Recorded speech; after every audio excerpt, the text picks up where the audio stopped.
Okay, kuhanan natin ng video to. Ayan o. Training box. DIY training box.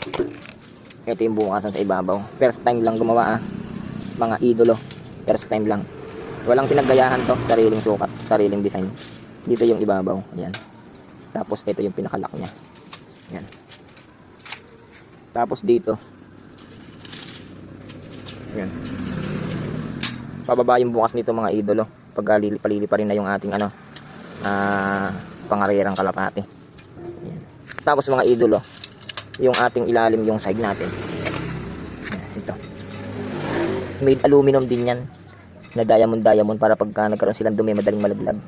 Tapos kung lilinisin natin ito, madali lang. Kasi nakapatong lang yan doon. Yan ganyan lang yan mga idolo. Training box, DIY training box. Share ko nga pala sa inyo yung sukat nito. Ayan. 51 cm, 20 inches. Tapos yung lapad niya. Yan 14 inches, 36 cm. Tapos yun namang height niyan. 26 cm. 26.5. 10 inches naman mahigit.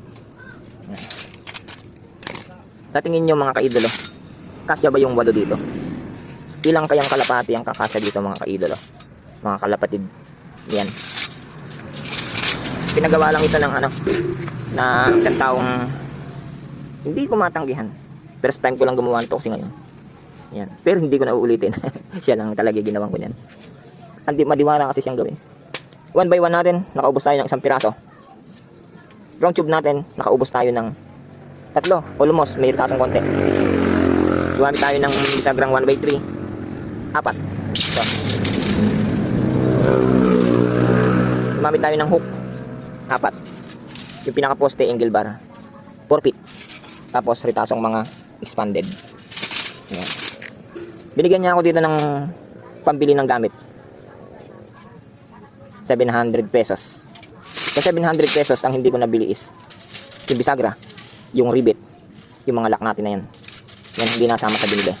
Saka ito, hindi kasama to sa 700. Saka yung mga expanded na yan. Yan. Pag kayo gagawa, mga kaidolo, magkano nyo prepresyohan yan? Comment down below naman dyan. Thank you for watching.